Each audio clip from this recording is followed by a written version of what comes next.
Todos podem abrir as suas Bíblias no texto que nós lemos aqui na liturgia, segunda carta de Paulo a Timóteo.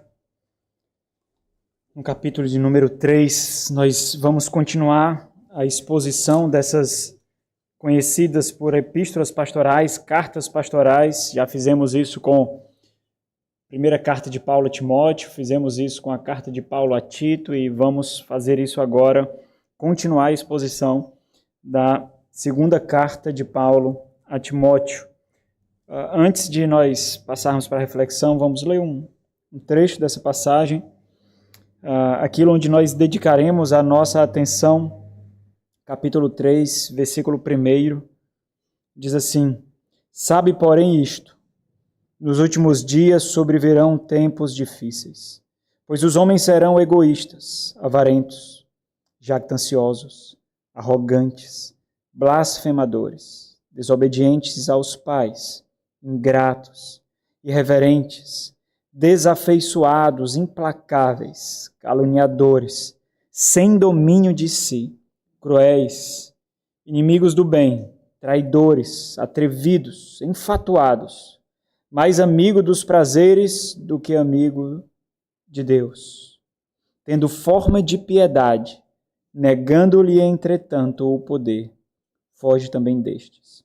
Vamos ler aqui o versículo 1, será o foco da nossa reflexão de hoje. E o início do versículo 2 diz assim: Sabe, porém, isto, nos últimos dias sobrevirão tempos difíceis, pois os homens serão egoístas. Já para você, de cara, entender qual será a perspectiva que a gente vai refletir aqui, é de que esses tempos difíceis, esses últimos dias, eles não são futuros.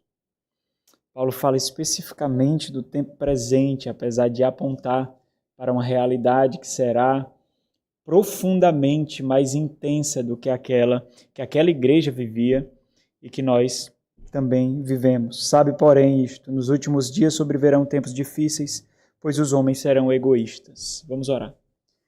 Nosso Senhor, nós não conseguimos compreender as Tuas Sagradas Escrituras se não for o Senhor mesmo, revelando-as a nós. Nós carecemos de iluminação por causa da negridão do nosso próprio coração mesmo. Nós conhecemos muitas ciências, mas as Tuas, ó Deus, são obscuras a nós. Apenas com a iluminação do Teu Santo Espírito nós conseguimos compreendê-las. E por isso rogamos ao Senhor que faça isso essa noite. Não porque merecemos, ó Deus, porque não merecemos, mas por causa da Tua bondade, da Tua graça. Para que o nosso coração seja Teu, para que a nossa mente seja Tua. Que o Senhor graciosamente, ó Deus, nos faça essa noite bons ouvintes. Ajuda-nos. Que o poder da Tua palavra impacte-nos, para que sejamos completamente Teus, um pouco mais, em nome de Jesus. Amém. Irmãos, então, para situar aqueles que estão ouvindo aqui a primeira vez ou a segunda vez essa série, nós estamos estudando aqui a segunda carta de Paulo a Timóteo. Essa é uma carta história, factual, que foi marcada na história, de fato. O apóstolo Paulo está em sua segunda prisão em Roma, prestes a experimentar a morte. Sozinho, ele escreve para Timóteo, seu companheiro, seu amigo de viagem, o seu amigo de ministério, que está pastoreando uma igreja na cidade de Éfeso. E Paulo, além de dar algumas instruções a ele, além de dar algumas orientações a ele, Paulo também compartilha com Timóteo as suas dores, as suas aflições, as suas angústias. E tudo que Paulo faz aqui é extremamente intencional para que o Evangelho do Senhor Jesus Cristo continue a prosperar, para que a igreja do Senhor Jesus Cristo seja protegida, seja preservada, seja nutrida. O ponto gritante dessas epístolas pastorais é de que o Senhor reserva homens de caráter especial, formados por Ele, para pastorear o seu rebanho, para pastorear a sua igreja, para cuidar das ovelhas dele. E nós estamos diante desses escritos extremamente pessoais do apóstolo Paulo. Essa é a última carta que nós temos acesso do apóstolo Paulo, os últimos escritos do apóstolo Paulo, é o escrito mais pessoal que nós temos acesso, embora em outras epístolas, como 1 Timóteo e Tito, nós encontremos momentos em que Paulo fala especificamente aos seus companheiros, especificamente aos seus colegas de ministério. Paulo ele reserva uma porção especial aqui para Timóteo, tem um caráter especial, particular, pessoal. Paulo não somente nessa carta ele motiva Timóteo, ele encoraja Timóteo a guardar aquilo que foi confiado a ele, o ministério, a fé, o evangelho, o rebanho que não é dele, o rebanho que é do Senhor, como também Paulo, de forma ainda mais específica, encoraja Timóteo a prosseguir, encoraja Timóteo a perseverar, a continuar. E embora Paulo esteja falando especificamente a um pastor, a um evangelista, a um delegado apostólico, em medidas diferentes, todas essas instruções e encorajamentos se aplicam a todo cristão, e é por isso mesmo que em sua primeira carta, Paulo exorta Timóteo para que ele seja modelo do rebanho. É olhando para homens assim que a igreja do Senhor, as ovelhas do bom pastor, a igreja do Senhor Jesus Cristo entenderá o que é um caráter forjado nos céus, o que é um caráter forjado pelas mãos de Deus, qual é um caráter que glorifica a Deus, que agrada a Deus e não estabelece a sua própria vontade. Por isso, Paulo, ele é extremamente realista aqui. Ele mostra que esse caráter, para ele ser forjado, ele não vai ser forjado em conforto, em comodidade, em paz, mas ele será forjado em adversidades, em circunstâncias intensas, difíceis, na intensidade da vida em busca de santificação. E por isso Paulo aponta obstáculos que Timóteo deveria enfrentar ao longo do exercício da sua fé, ao longo do exercício da sua vocação, da sua missão, pastoreando aquela igreja. E aqui Paulo ele é bem específico em descrever essas heresias que Timóteo precisa combater, lutando arduamente contra falsos mestres naquela igreja. Isso também não é algo alheio a nós. Nós temos muitas sinagogas de Satanás com nomes de igrejas. Nós temos muitos homens perversos, maus, abusadores, que blasfemam do nome do Senhor Jesus Cristo, blasfemam da noiva do Senhor Jesus Cristo, que é a igreja do Senhor. Nós temos muitos desses nos nossos dias também. Então, essa realidade na qual Paulo escreve para Timóteo não é alheia a nós.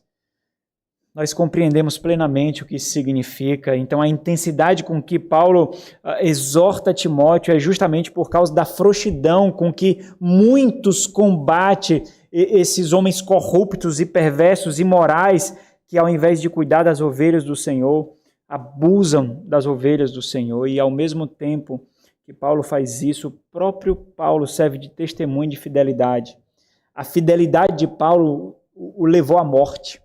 A fidelidade de Paulo o levou ao desprezo, à solidão, à dor, à angústia, à agonia.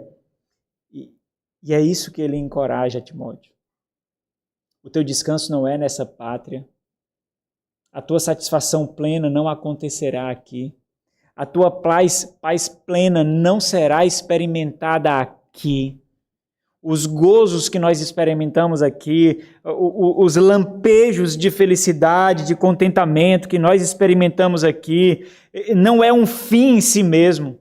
Só mostra-nos para nós uma pequena fresta, uma pequena abertura daquilo que nós teremos com o Senhor na nossa glória. Então são lembretes do que é a verdadeira felicidade, do que é o verdadeiro contentamento, daquilo que aponta a nossa fé. E fazendo justamente isso, nós observamos algumas características muito particulares dessa carta. Paulo, ele tem em Timóteo não somente um companheiro de peregrinação, de trabalho pela causa do Evangelho, mas ele tem em Timóteo um cúmplice de ministério. um amigo. Nós vemos o coração de Paulo com tonalidades diferentes aqui. No capítulo 1 da segunda carta, no versículo 4, Paulo diz assim: Lembro-me, lembrado das tuas lágrimas, estou ansioso por ver-te, para que eu transborde de alegria. E justamente por isso nós observamos essas características tão particulares de Paulo. Nós podemos perceber que ao mesmo tempo que Paulo encoraja Timóteo a proteger a igreja, a nutrir a igreja de Éfeso, especificamente localizada naquela cidade, ao mesmo tempo que nós vemos Paulo descrevendo características perversas daquelas heresias que estavam assolando aquela igreja, ao mesmo tempo que nós vemos Paulo expondo os falsos mestres, os apóstatas, os traidores do evangelho, os traidores da igreja do Senhor, ao mesmo tempo em que tudo isso acontece, o tom de Paulo sempre é bem carregado de emoção pessoal. Está falando com um amigo ali. Está falando com alguém cuja sua fidelidade foi atestada. Tanto que nessa epístola em particular, ele trata os ministros, os pastores aqui, como homem de Deus. Capítulo 3, no versículo 17, ele mostra isso. Homem de Deus. Tu, porém, ó homem de Deus. Algo que ele iniciou lá no final da primeira carta, capítulo 6, no versículo 11, quando ele também se refere a esses homens. Homem de Deus. Nós podemos ser homens e mulheres de muitas coisas, irmãos. Muitas. Nós podemos ser conhecidos por nossas profissões, pelos nossos títulos, pelas nossas habilidades, pelas funções que nós desempenhamos na família, na sociedade. Mas quantos são conhecidos como homens de Deus? Não homens do trabalho, mas homens de Deus, mulheres de Deus. Quantos? Então, Paulo entende que Timóteo reconhecerá o privilégio de ser identificado assim. Pelos próprios temas que nós estudamos ao longo de toda essa segunda carta aqui, nós podemos ver isso acontecendo, esse tom pessoal. Já foram 17 sermões na segunda carta de Paulo a Timóteo, 18 com esse. No versículo 1 ao versículo 5, nós refletimos sobre o consolo do homem de Deus. Depois, Paulo falou sobre as oscilações na vida do homem de Deus. Em seguida, Paulo falou da fidelidade do homem de Deus. Depois, Paulo mostrou as duras realidades do ministério. E então, Paulo dedicou um tempo a falar sobre a perseverança do homem de Deus. E foi justamente esse último tópico aqui, a perseverança do homem de Deus, que Paulo abordou. Qual é a forma que nós devemos perseverar? Perseverar não é sobreviver. Perseverar não significa se manter vivo. Como nós podemos viver de tal forma, o ponto de Paulo a Timóteo, que será reconhecido que ele está perseverando? Qual é a maneira do homem de Deus? Qual é a maneira de vivenciar a nossa fé e assim perseverar? Esse é o tema que nós refletimos domingo passado. Vamos voltar a refletir de novo, onde Paulo falou da integridade do homem de Deus. Capítulo 2, no versículo 14, e ele vai terminar isso só no capítulo 3, no versículo 17. Mas a nossa reflexão de hoje aponta para um interlúdio aqui. No meio dessa reflexão da integridade do homem de Deus, que termina lá no capítulo 3, no versículo 17, Paulo ele interrompe para falar contra aquilo que ele está pregando aqui, para descrever aquilo contra o qual ele está pregando aqui. A hipocrisia, o falseamento da fé, o falseamento da piedade. E o que é mais assustador é a veracidade com que isso pode acontecer. Muitas pessoas podem professar o nome de Cristo sem amar a Cristo, sem seguir a Cristo. E é importante entender que essas pessoas estão dentro da igreja do Senhor aqui. Paulo escreve especificamente a um pastor de uma igreja local, e esse é o grande espanto, é E é dessa forma que isso nos assalta. Muitos podem caminhar durante muito tempo, falseando a piedade, falseando a fé, meros religiosos que buscam os seus próprios prazeres e deleites, que buscam o seu próprio conforto, mas não buscam o Senhor. Não vão à casa do Senhor por causa do Senhor. Eles querem ter descanso em sua alma. Eles querem ter a cura de uma enfermidade. Eles querem conseguir um objetivo acadêmico, profissional, financeiro, mas eles não querem o Senhor. Eles querem uma solução para os seus problemas familiares, os seus problemas conjugais, os problemas com os filhos, mas eles não querem o Senhor. Eles não amam o Senhor. E talvez essa realidade implícita aqui é o que deveria mais nos assustar. A possibilidade, a verdade com que isso acontece. Falseadores. Aqueles em quem nós, por alguns momentos, enxergamos traços de piedade, traços de conversão, traços de fé, traços de amor celestial. Mas eles não são aquilo ou aqueles que eles dizem que são. Então Paulo ele interrompe a sua descrição do que é a integridade do homem de Deus. E ele passa a falar justamente daquilo contra o qual ele prega. A falta de integridade, que é a hipocrisia, que é o falseamento da piedade, que é a encenação da piedade. Atores, era assim que eram conhecidos os atores na Roma Antiga, hipócritas, dessa forma. Pessoas que usam máscaras, pessoas que vivenciam o personagem.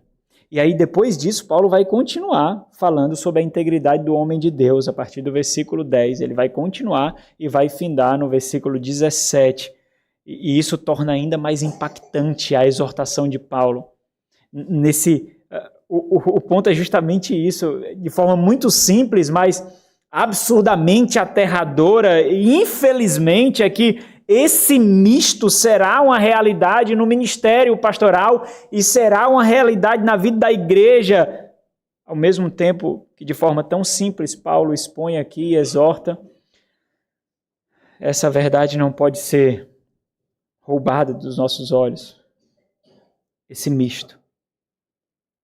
Mas ainda assim, o ponto de Paulo é que não deve haver aceitação. É por isso que ele manda Timóteo combater, lutar. O que deve haver é exposição, excomunhão, atenção, denúncia, combate. Aqueles que zombam da fé, aqueles que tratam a igreja do Senhor como meros cabides de satisfação. E quando nós refletimos sobre esses versículos, capítulo 2, a partir do versículo 14, Paulo falando sobre a integridade do homem de Deus, nós ressaltamos algumas características aqui dessa integridade. A primeira, ela possui uma convicção ousada, uma convicção que não para diante daquilo que é necessário para ela, confrontação, intencionalidade, é o que ele vai falar também. Ela possui uma decisão resoluta e essa integridade ela possui uma vida intencional. Nós sabemos o que é isso, nós somos absurdamente resolutos, nós somos absurdamente intencionais para conseguirmos muitas coisas. Bens, concurso público, emprego, formação, relacionamento, nós somos absurdamente intencionais. Mas quando nós vamos para a fé, nós parecemos nanicos, nós parecemos pequeninos, nós não temos ousadia, porque quando nós vamos buscar a fé, nós queremos paz, conforto e deleite. Nós não queremos luta, nós não queremos guerra, nós não queremos combate, porque nós dedicamos toda a nossa energia ao altar do mundo, ao altar das profissões, ao altar dos bens materiais, e quando nós vamos ao Senhor, nós estamos completamente acabados. Então nós queremos alguém ou algo que massageie a nossa alma, que conforte o nosso ego, que nos dê simplesmente descanso. E no final das contas, por mais que nós não percebamos, o que nós estamos dizendo é que o Senhor não merece a minha energia, o Senhor não merece a minha perseverança, o Senhor não merece a minha dedicação, o Senhor não merece o meu empenho. Todas as outras coisas merecem, mas o Senhor não. O Senhor não merece. É por isso que Paulo é tão intenso aqui. Então, eu não sei se você consegue captar esse contexto aqui, mas é muito importante que você entenda que Paulo está no ponto da história, falando para uma realidade específica, assim como nós estamos nos reunindo agora, como se viesse alguém trazendo uma carta do apóstolo Paulo, e então eu lesse essa carta e depois compartilhasse com toda a igreja essa carta. E aqueles falsos mestres estão no nosso meio ouvindo. Aqueles que há pouco tempo nós considerávamos de fato que eram piedosos, homens de Deus, mulheres de Deus. Esse é justamente o contexto. Aqueles com quem nós compartilhamos o nosso coração, o nosso afeto. Essa é a realidade. Aqui não é uma ficção, não é uma encenação. Aconteceu há um pouco menos de 2000 anos. Aconteceu justamente isso. E então, no capítulo 3, nós estamos aqui, do versículo 1 ao versículo 9. Nós começaremos hoje, mas acho que nós teremos pelo menos umas 3 pregações nesse texto. Nós observamos esse interlúdio. É um meio de 2 partes, onde Paulo fala sobre a integridade da vida cristã, a integridade da vida no Evangelho de Cristo Jesus. E é muito importante observar essa dinâmica de Paulo, porque embora Paulo use palavras e expressões assim muito fortes, muito contundentes, para falar do caráter piedoso, e agora ele vai falar justamente o contrário. Ele não vai fazer como em outras listas que nós vamos ver aqui, onde Paulo fala de assassinos, estupradores, sequestradores. Ele vai ser bem realista, ele vai falar do caráter aqui. Caráter. Especificamente do caráter. Aquilo que nós podemos esconder no nosso coração. Aquilo que nós podemos maquiar em nossa mente. Nós sabemos maquiar a falsidade. Quantas vezes nós não gostamos de alguém e sorrimos para essa pessoa? Nós damos as mãos, nós abraçamos, nós conseguimos fazer isso. Nós sabemos como é que faz isso. Nós adestramos essas realidades no coração. O ponto de Paulo é justamente expor esses que são conhecidos por esses defeitos, por esses vícios, por esses pecados. O ponto de Paulo é que Timóteo deveria olhar com a maior intencionalidade do que aqueles que convivem com esses não estão olhando. Olha, Timóteo, observa, Timóteo, você verá. E é importante entender, porque existe um tipo de vida que agrada a Deus, irmãos. Existe um tipo de vida que agrada a Deus, existem afeições que agradam a Deus, existe um tipo de coração, um único tipo de coração que agrada a Deus.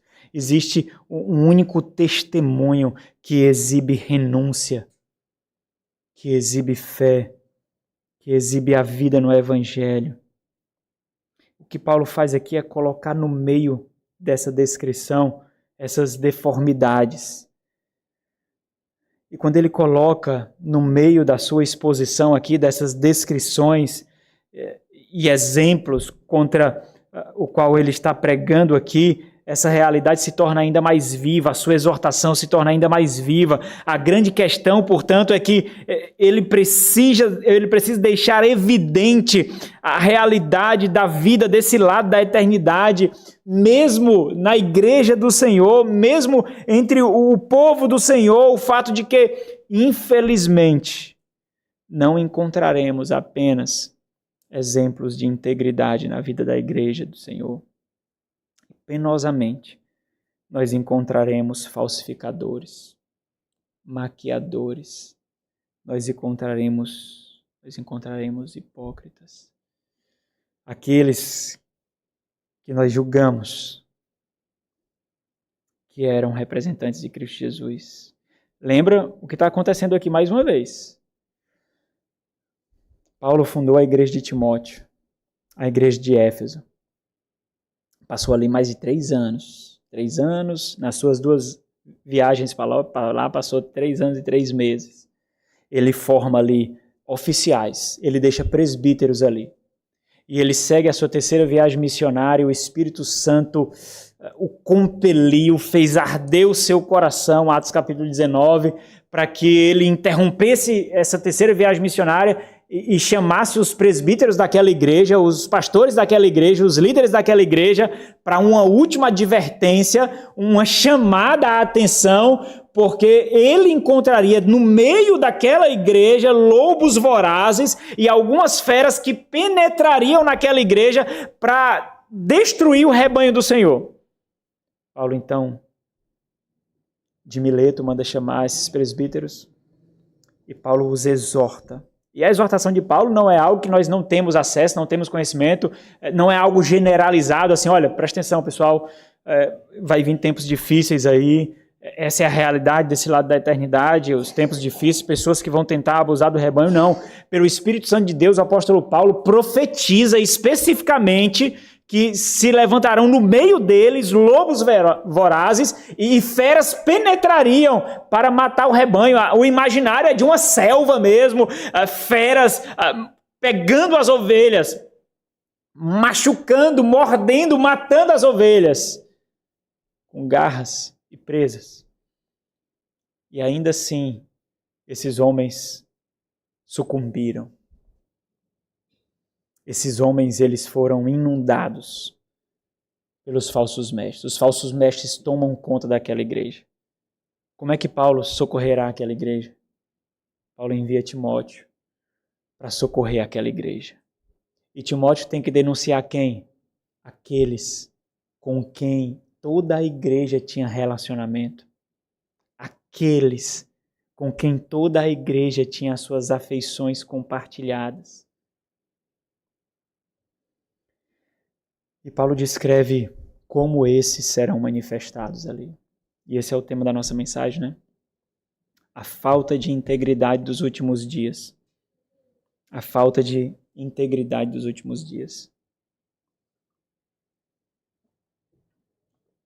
2 partes dividem essa elaboração de Paulo aqui sobre a hipocrisia, da falsidade, da piedade na igreja do Senhor. Hoje nós tocaremos assim na tangente da primeira parte, são 2 partes. O seu caráter e a sua conduta. O seu caráter do versículo 1 ao 5 e a sua conduta, né, como se manifesta a falta de integridade, o falseamento, a hipocrisia. Tem uma liturgia de vivenciá-la, tem um modus operandi. E a sua conduta, né? A partir do versículo 2, o que é que nós vemos? Paulo, ele nos dá uma lista com 18 vícios, 18 pecados aqui. Ele sintetiza, então, no versículo 5 o que isso significa. E vocês observem que numa porção tão pequena de texto, ele descreve 18 vícios, 18 pecados, como que metralhando o caráter defeituoso desses. E embora essa não seja a primeira vez que Paulo faz uma lista de vícios, essa lista ela é especial. Vamos ler 2 listas aqui para os irmãos entenderem o que significam. Paulo já fez isso em Romanos capítulo 1, pode abrir. Romanos capítulo 1.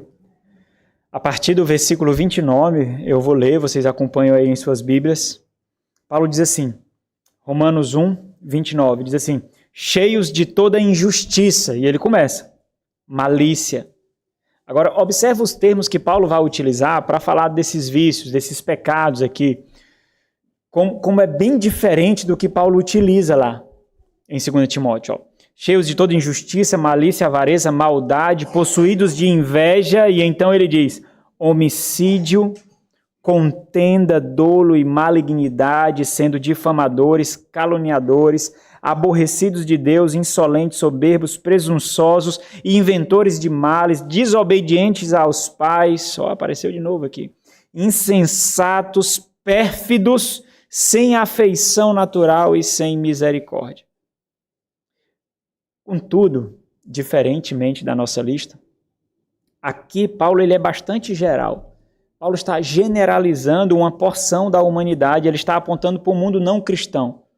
Ele está mostrando que essas características pecaminosas podem ser encontradas em todos aqueles que não são cristãos, fora dos arraiais do povo de Deus.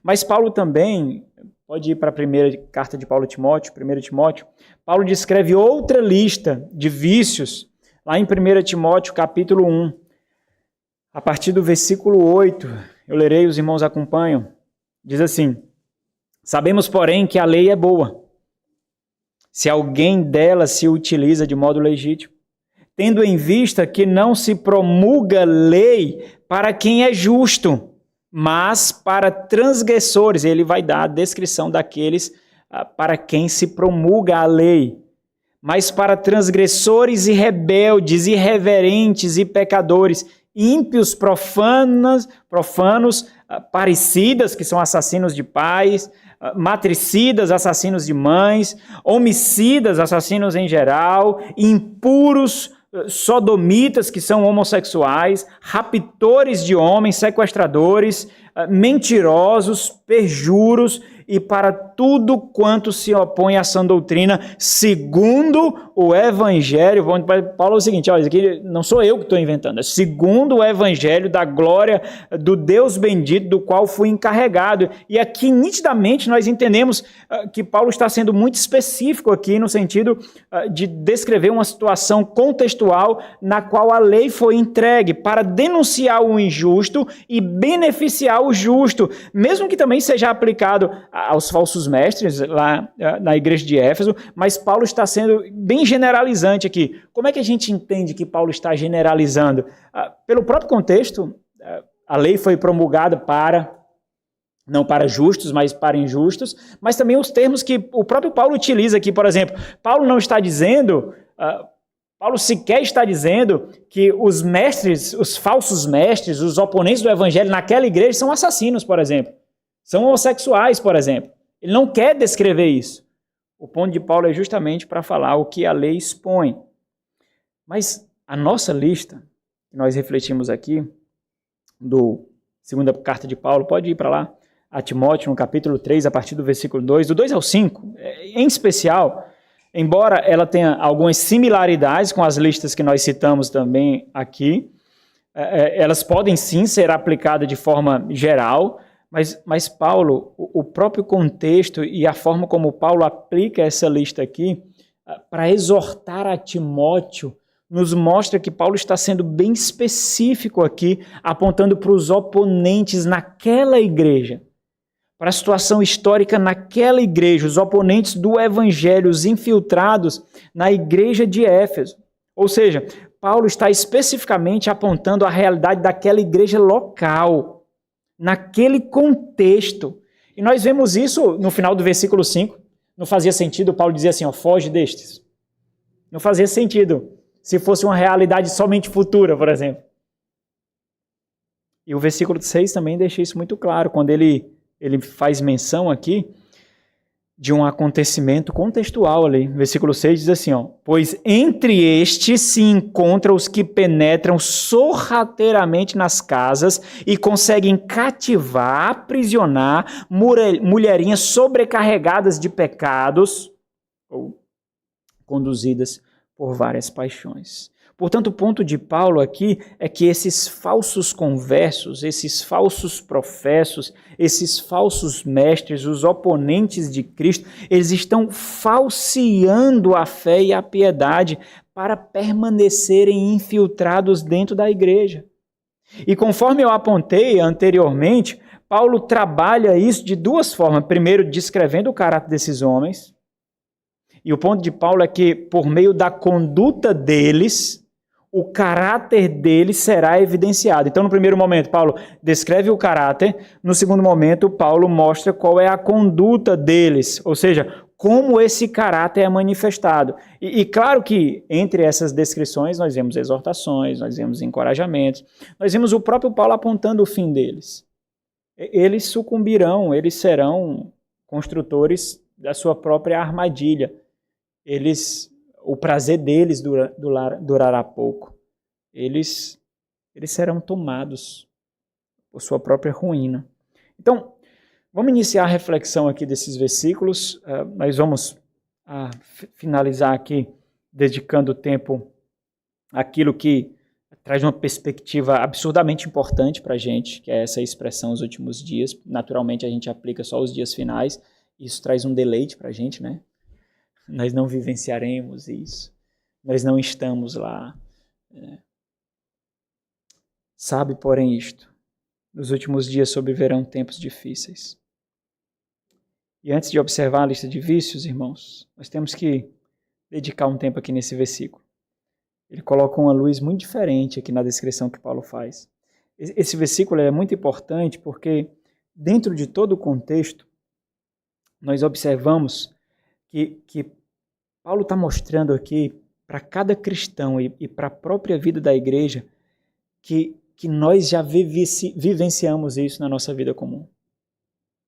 Essa é a nossa experiência de vida agora, no presente. Ou seja, os últimos dias são a realidade do fim já experimentados por aqueles que habitam no mundo que não ama o Senhor. Por aqueles que habitam no mundo que não reconhece o povo de Deus, que persegue o Senhor. Sabe, porém, isto. Nos últimos dias sobrevirão tempos difíceis. Aqui, claramente, Paulo está apontando gramaticalmente aqui para realidades futuras, né? O tempo que ele usa é justamente isso.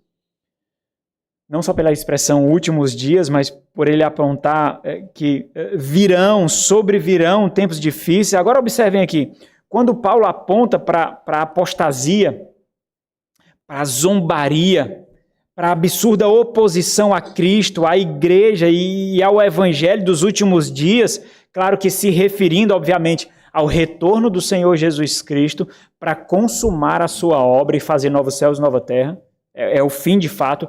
Ele está apontando para essa realidade, esse é o ponto maior de Paulo aqui. Haverá um tempo em que isso tudo se agigantará de tal forma e o Senhor então virá consumar a sua obra. E aí, no contexto maior, o Senhor Jesus Cristo, ele enxergará a integridade da parte dos seus, contrastado pelo falseamento da parte de outros, que são aqueles que o Senhor não buscará, o Senhor condenará, o Senhor repelirá. E dentre eles, como ele mesmo já falou, existirão aqueles que dizem Senhor, Senhor, aqueles que cantarão louvores, aqueles que buscarão o Senhor, mas na verdade estão buscando a si mesmo, aqueles que irão para a adoração ao Senhor, para a exaltação ao Senhor, mas o seu Deus não é o Senhor. O seu Deus é o seu próprio coração. Sabe, irmãos, estava conversando aqui, eu acho que com o Peu hoje de manhã, que muitas pessoas já vieram aqui pagar promessa. Muitas. Porque queria passar num concurso público, porque queria uma cura de uma enfermidade. E falavam abertamente, não, é porque eu prometi a Deus que quando eu passasse no concurso, eu ia visitar uma igreja evangélica.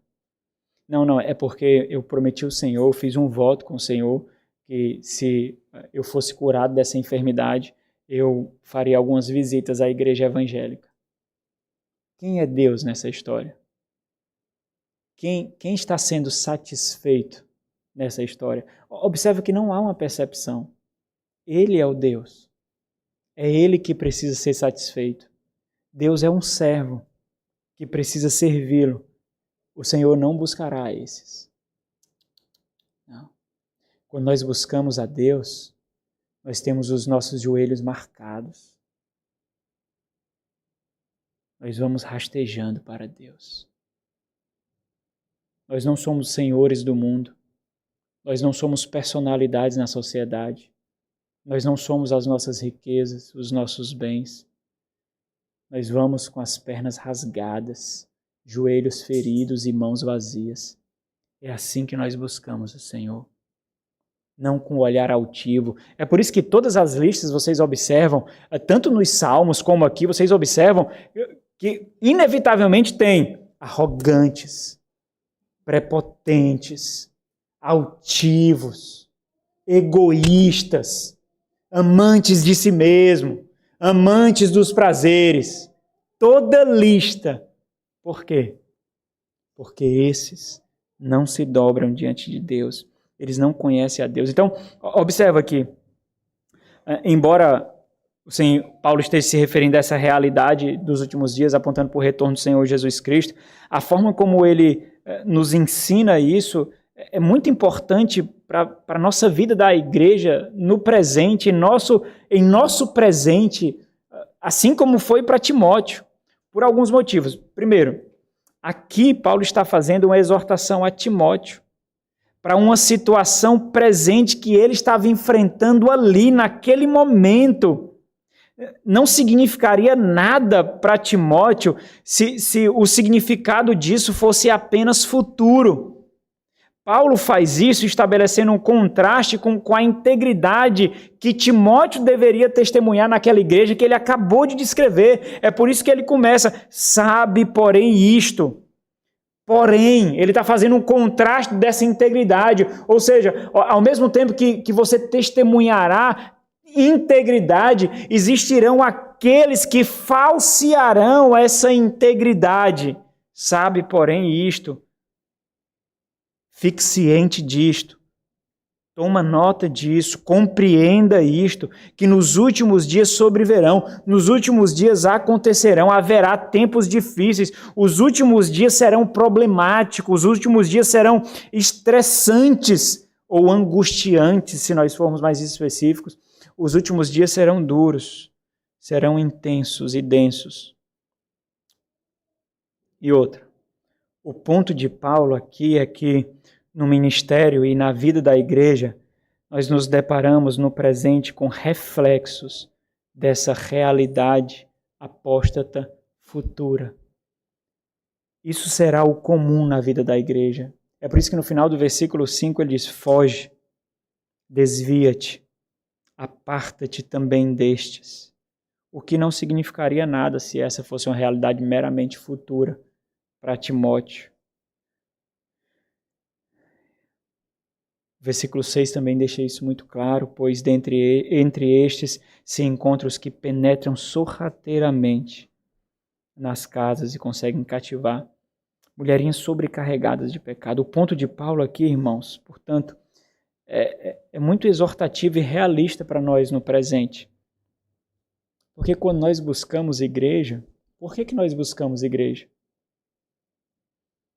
Quantas vezes você já buscou uma igreja porque teve uma briga com seu cônjuge, perdeu o emprego, passou dificuldades financeiras, está com uma enfermidade emocional, a sua família está destroçada.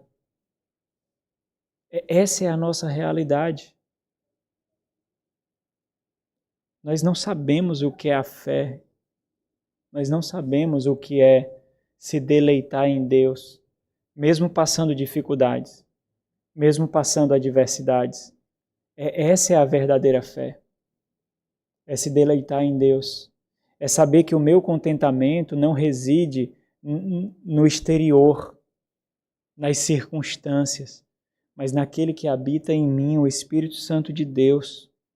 Portanto, quando nós buscamos a igreja, nós buscamos a paz, nós buscamos o ansiolítico. Aquela palavra me tocou assim, e eu saí tão mais leve, não é? Não é desse jeito, pessoal? Eu saí tão mais leve com aquela palavra, sabe? Nós colocamos um peso absurdo na igreja e nos pregadores. É por causa disso que tem tantos charlatões brincando com as suas emoções. O pessoal está fazendo curso de neurolinguística, irmãos. Eles estão fazendo cursos para entender como o pensamento, as emoções, as afeições dos seres humanos são moldadas para que eles consigam atingir, tocar o seu coração. Eles estão estudando isso. E eles têm conseguindo arrebanhar uma multidão de povo. Por quê? Porque muitos não querem o Senhor quando buscam a igreja. Não querem o Senhor. querem descanso material, querem paz material, querem saúde. Como é que nós podemos querer saúde se o nosso Senhor foi tripudiado numa cruz? Como é que os santos apóstolos morreram? Como foi que eles findaram as suas vidas? A paz na vida cristã e na vida da igreja não significa ausência de lutas, ausência de tensões, ausência de combate, ausência de tempos difíceis, ausência de adversidades, porque nós não estamos na igreja por causa disso. Nós estamos na igreja por causa do Senhor. É porque na igreja, naquela igreja, nós vemos o Senhor em fidelidade, em ousadia, contundentemente. É por causa disso. Não é por causa do ar-condicionado, não é por causa do louvor, não é por causa do orador, não é por causa do ambiente. É por causa do Senhor, é por causa daquele que está presente. É por causa dele. Simplesmente por causa disso. E aí, a dura realidade que Paulo coloca aqui é de que constantemente, infelizmente, nós precisaremos examinar nós mesmos e aqueles que estão entre nós para assegurar de fato que eles são quem dizem ser, representantes de Jesus Cristo, convertidos, cristãos. A grande questão é: como você recebe essas palavras? Desanimou você? Pastor, eu estou muito animado para ficar nessa igreja, não. Porque se essa é a realidade, né, da luta, da intensidade, eu já passo a semana lutando. Eu quero vir para a igreja e ter tranquilidade, conforto, paz. Eu não sei para vocês, mas para mim, isso é um absurdo consolo, irmãos. Consolo. Essas palavras são consoladoras para mim. Sabe por quê? Porque não é fácil lutar contra aqueles com quem durante tanto tempo nós nutrimos amor, cuidado e carinho. Não é fácil lutar contra esses. Não é fácil. Mas ver o consolo de Deus aqui, através dessa santa palavra, afirmando que é isso mesmo. Essa é a realidade desse lado da eternidade. Nós identificaremos, lutaremos, dentro e fora da vida da igreja, porque é natural que lutemos para ter paz, irmãos. É natural que lutemos para ter conforto, mas isso não deve ser obtido a qualquer custo. Santo Agostinho, do século V, ele também disse algo muito desafiador e muito consolador. Eu ouvi isso de um colega pastor nesse final de semana. Agostinho disse o seguinte: a verdade deve ser dita com amor, mas o amor nunca pode impedir a verdade de ser dita. A verdade deve ser dita com amor, mas o amor nunca pode impedir a verdade de ser dita. Cristãos de verdade são pensos para um lado. Cristãos de verdade são inclinados para um lado, para o lado de Deus, sempre, sempre para o lado de Deus. Sempre o nosso coração estará em Deus. Não em ganho próprio, não em relacionamentos egoístas, mundanos, materialistas, doentes, mas em Deus somente, em Deus. E então somente depois de dar esse choque de realidade da vida cristã, Paulo prossegue contrastando o perfil da integridade do homem de Deus com o perfil dos hipócritas, o perfil dos falseadores da piedade. O ponto de Paulo é de que é justamente essa realidade, esse contraste presente, mesmo na vida da igreja, que fazem desses dias tempos difíceis. Então, o ponto de Paulo, e Timóteo compreendia isso muito bem, é que nós sempre experimentaremos desse lado da eternidade as realidades do fim. Sempre. Esse mundo não conhece o povo de Deus. Esse mundo não ama o povo de Deus. Porque esse mundo não ama a Deus. Sabe, porém, isto, ou seja, fique ciente disto. Fique alerta. Compreenda isto. Nos últimos dias haverá tempos difíceis, tempos angustiantes, tempos duros.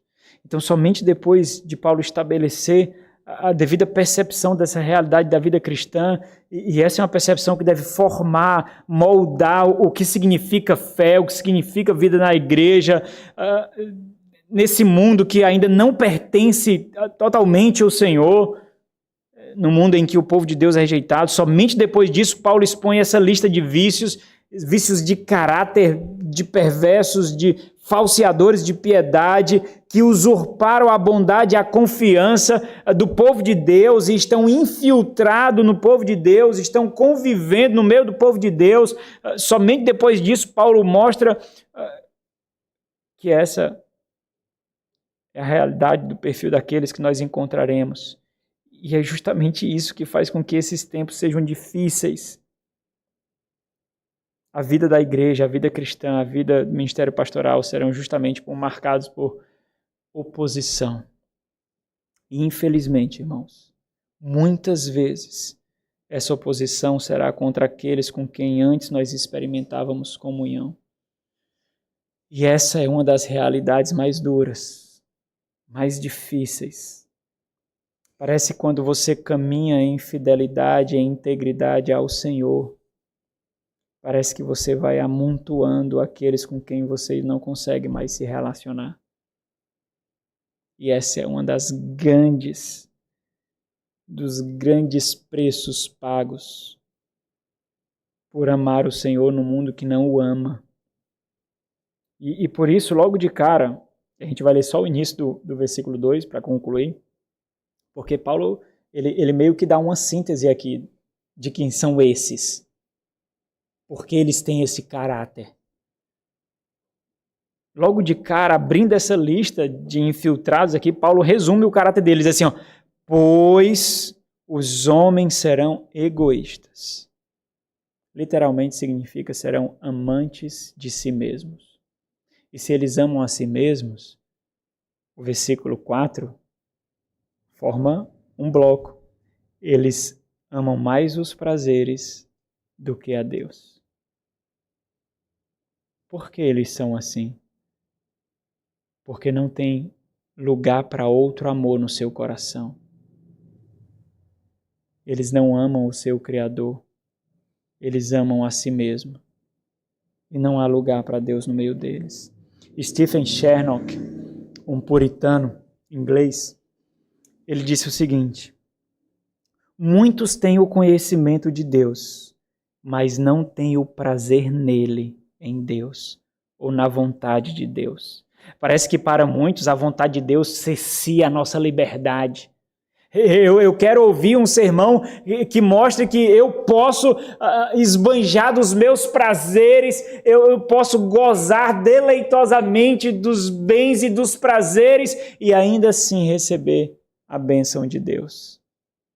Eu quero o bem dos dois mundos, a prosperidade desse lado da eternidade e a bênção de Deus de que eu não estou pecando ou fazendo o que é errado. Muitos têm o conhecimento de Deus, mas não têm o prazer nele ou em sua vontade. E aí ele dá uma ilustração, ele diz assim, as corujas têm olhos para perceber que existe um sol, mas por causa da fraqueza da sua visão, não têm prazer em olhar para um raio de sol sequer. Assim, nem pode o homem, por natureza, amar ou deleitar-se na vontade de Deus por causa da sua corrupção natural. Você não amará a Deus se Deus não infundir amor no seu coração. Você só escolhe amar a Deus porque Ele escolheu colocar amor no seu coração para Ele. Você não ama a Deus sem o agir dEle. Nós não temos essa dignidade. Nós não temos essa vida. Nós somos mortos. Mortos. A única coisa que mortos fazem é apodrecer. Nós só amamos a Deus se Deus infundir amor no nosso coração e dar vida a um coração morto. Somente assim. Nós amamos a criação de Deus. Nós amamos a criatura de Deus. Nós amamos a matéria. Mas o Criador, nós só amamos se Ele mudar o nosso coração e inclinar-o para Ele. Irmãos, para concluir. Bom, eu não sei se os irmãos compreendem o quanto essa descrição e exortação é instrutiva para nós.